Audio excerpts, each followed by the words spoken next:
لا يؤمن احدكم حتى اكون احب اليه من والده وولده والناس اجمعين. وہ بندہ اس وقت تک مومن ہو ہی نہیں سکتا جب تک اپنے ماں باپ والدین اولاد اور سب لوگوں سے زیادہ محمد سے محبت کرتا. اب میں جلدی سے آگے بڑھنے لگا ہوں. اب سنو, ابراہیم علیہ السلام کعبہ بنائے, کعبہ بنا دیا. پھر ابراہیم علیہ السلام نے دعائیں تو بڑی کی تھی. اس وقت ایک دعا یہ بھی تھی, ربنا وبعث فیہم رسولا منہم یتلو علیہم آیاتک ویعلمہم الکتاب والحکمۃ ویزکیہم. اے اللہ ان میں سے ایک رسول بھیج دے جو انہیں کتاب کی تعلیم دے, حکمت کی تعلیم دے, ویزکیہم. میں پھر پڑھتا کر مشکل ہو گئی. ویزکیہم, ابھی چاندوں کو سمجھ آئی, پھر پڑھ دیتا ہوں. ویزکیہم, انہیں پاک کرے. ابراہیم دعا کرے اللہ اس کو بھیج جو ان کو پاک کرے. اللہ اس کو بھیج جو ان کو پاک کرے. ابراہیم کعبہ بنا کے دعا کرے یا اللہ اس کو بھیج جو ان کو پاک کرے. فرمایا سن ابراہیم, تو نے کہا ان کو پاک کر. ابراہیم اس کو بلوا رہے ہیں یا اللہ وہ بھیج جو ان کو پاک کرے. میں حیران ہوں, اللہ نے کعبہ پاک کرنے کی بات کی تو فرمایا وَآہِدْنَا إِلَىٰ إِبْرَاهِيمَ وَإِسْمَاعِيلَ أَن طَهِّرَ بَيْتِيَ لِلطَّائِفِينَ وَالْعَاكِفِينَ وَالرُّكَّعِ السُّجُودِ. ہم نے ابراہیم اور اسماعیل سے وعدہ لیا. وعدہ کیا لیا؟ ہم نے کہا ابراہیم اسماعیل وعدہ کرو تم میرے گھر کو پاک کرو گے. ان طاہرہ, تم دونوں طاہرہ, تشریح کا سیدھا ان طاہرہ, تم دونوں پاک کرو گے. آگے چلیں. بیتیہ, میرے گھر کو, للطائفین, طواف والوں کے لیے, والعاکفین, اعتکاف والوں کے لیے, والرکوع السجود, رکوع اور سجود والوں کے لیے. اب توجہ کرنا, ابراہیم اللہ کا گھر بنائے. اللہ فرماتا ہے وعدہ کرو میرے گھر کو پاک کرو گے. ابراہیم خانہ کعبہ بنائے, اللہ اسی سے کہتا وعدہ کر میرا گھر پاک کرو گے. ابراہیم کعبہ بنا دے گئے, اللہ اس کو بھیج جو بندے پاک کرے. سبحان اللہ, اللہ اس کو بھیج جو بندے پاک کرے. کعبہ پاک کروانا ہوتا تو اللہ نے ڈیوٹی لگائی ابراہیم اسماعیل کی. بندے پاک کروانے تھے تو ابراہیم نے کہا ہم گھر پاک کرتے ہیں تو اس کو بھیج جو بندے پاک کرے. بندوں کو پاک کرنے کے لیے اللہ نے محمد کو رحمت للعالمین. سبحان اللہ. آج یہاں پر ختم نہیں اور میں نشان موجود ہے. کعبہ پاک کیا ابراہیم نے, بندے پاک کرنے کے لیے محمد.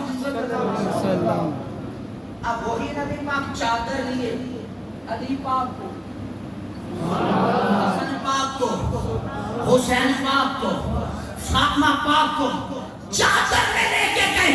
اللہم ہؤلاء اہل بیتی, یا اللہ یہ میرے اہل بیت ہیں, ان کو پاک کر. پتہ لگا جو کعبے کو پاک کرے ابراہیم, جو بندے پاک کرے وہ محمد ہے, اور جس آل کو رب پاک کرے وہ محمد کی اہل بیت ہے.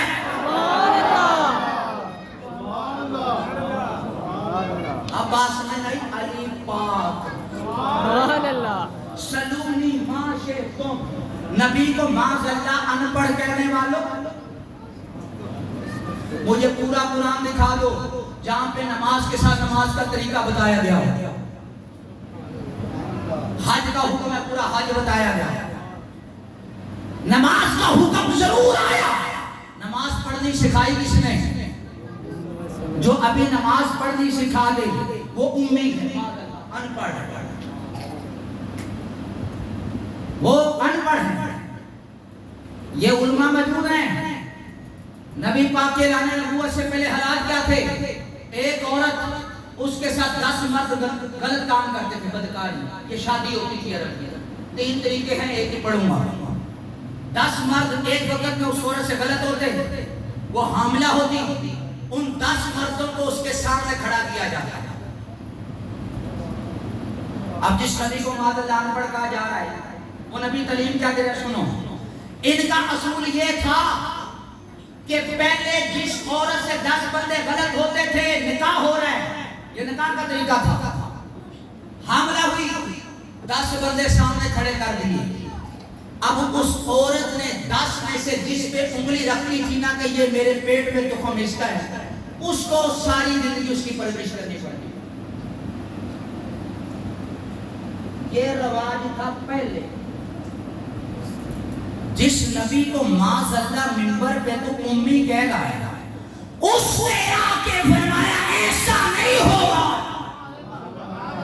ایک وقت میں مہر طے کر کے نکاح ہوگا, اور جس سے نکاح ہوگا بس وہی اس کا جیون ساتھی ہوگا.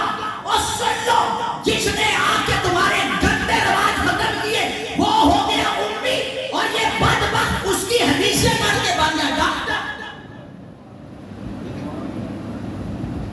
سنو آگے, اب میں بتانے لگا ہوں 2 باتیں.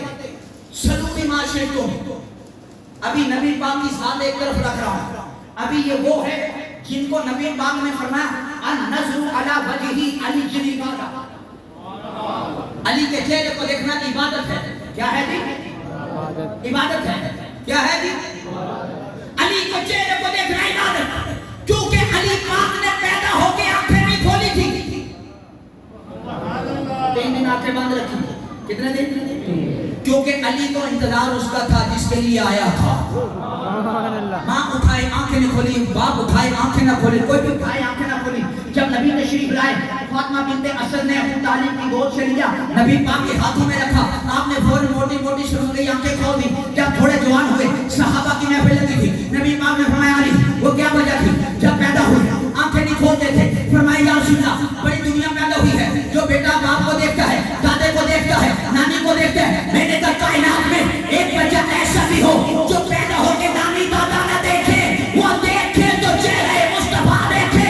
جب علی نے اتنی بات کی, نبی نے فرمایا النظر علی وجہی علی عبادت. علی کے چہرے کو دیکھنا عبادت, اور جو علی نبی کا چہرہ دیکھے اس کا چہرہ دیکھنا عبادت بن جاتا ہے. تو محمد کے چہرے کو دیکھنا کتنا بڑا اعزاز ہے, وہ اتنا بڑا اعزاز ہے.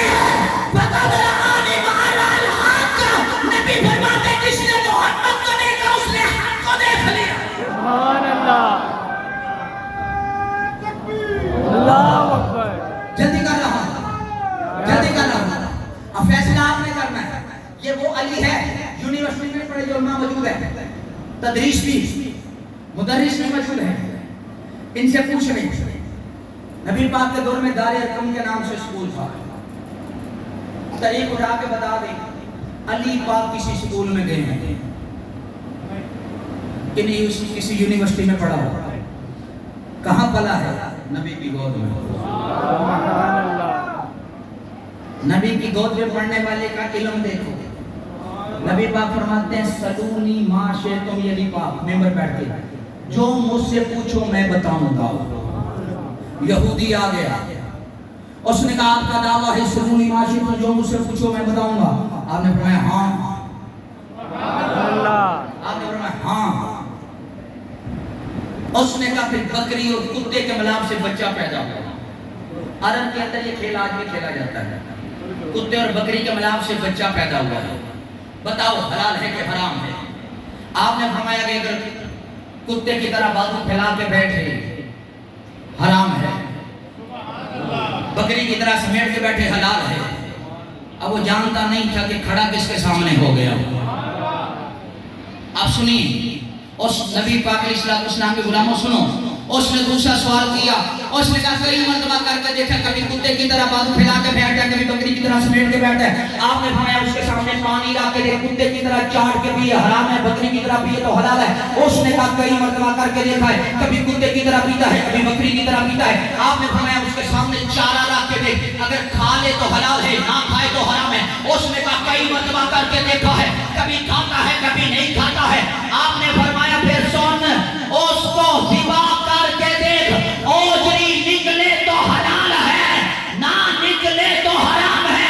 اب کہہ نہیں سکتا تھا کہ کئی بڑی کر کے دیکھے, کبھی نکل دیے کبھی نہیں.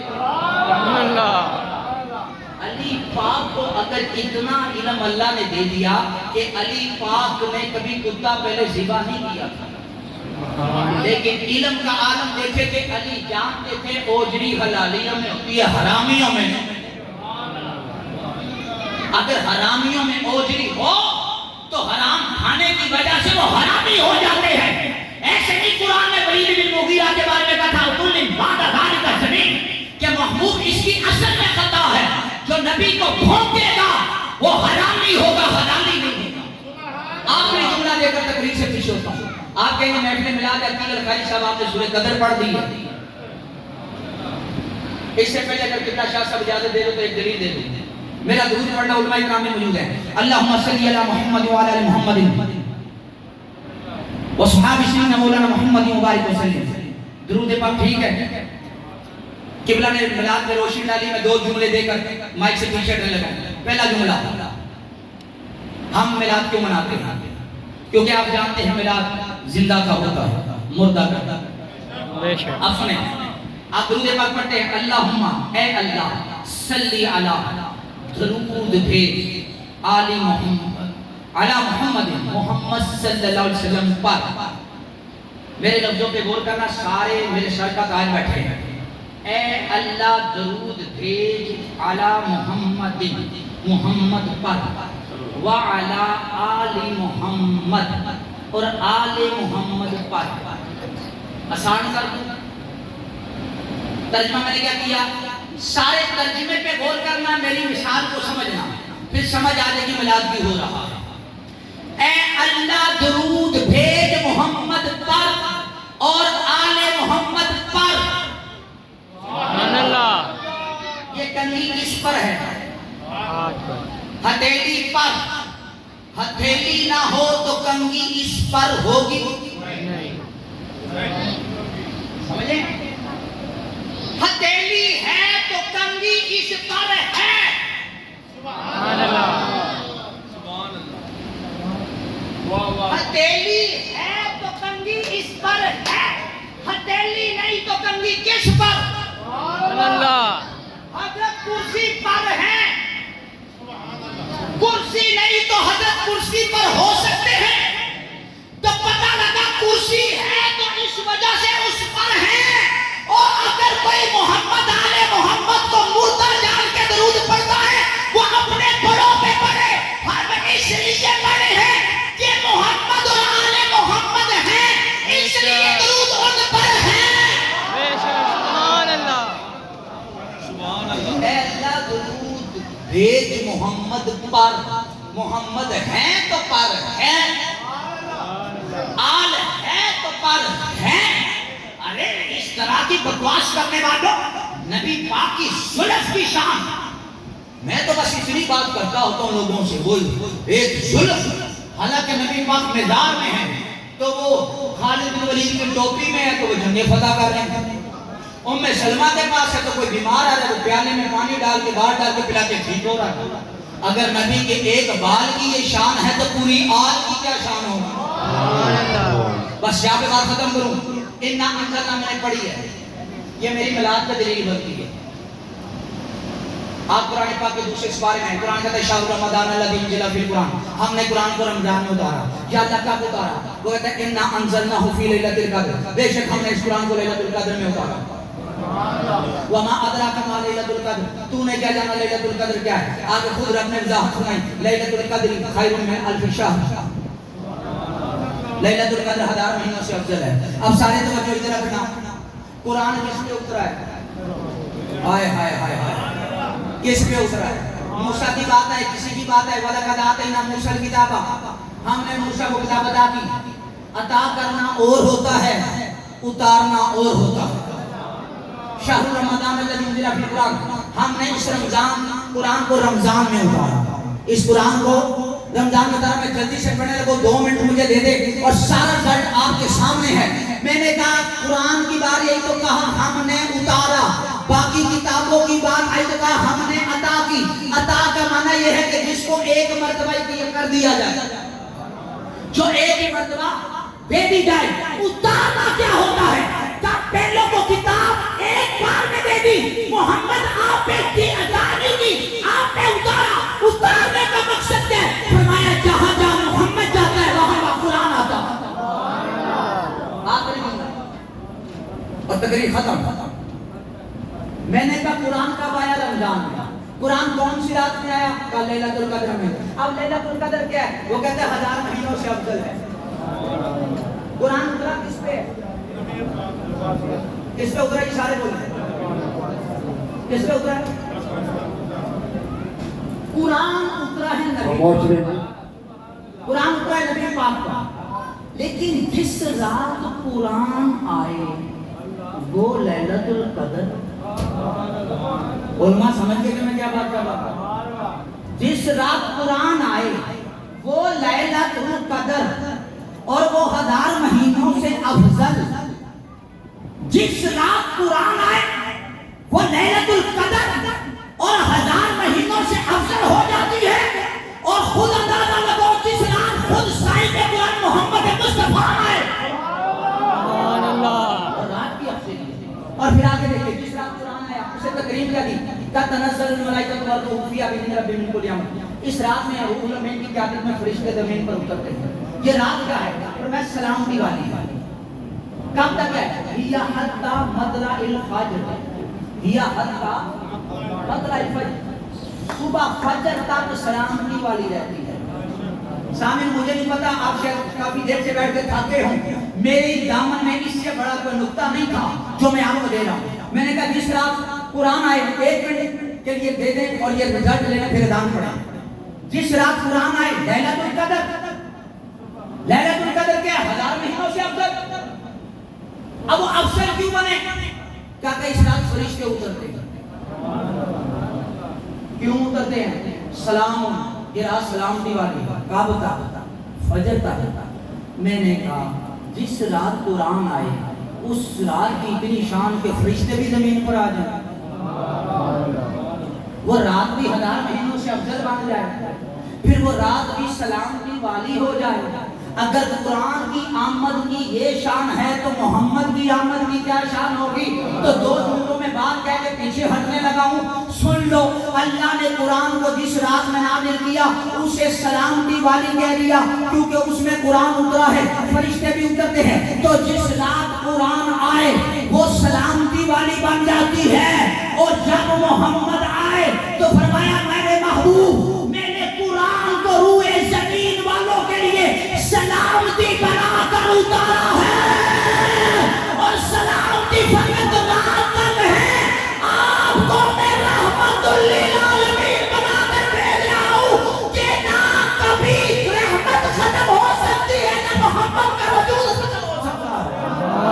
اس لیے کہتے ہیں کہ محمد سے وفا تو نے تو ہم تیرے ہیں. یہ جہاں چیز ہے کیا دو ہو قلم تیرے. حضرات محترم اذان ہوگی اور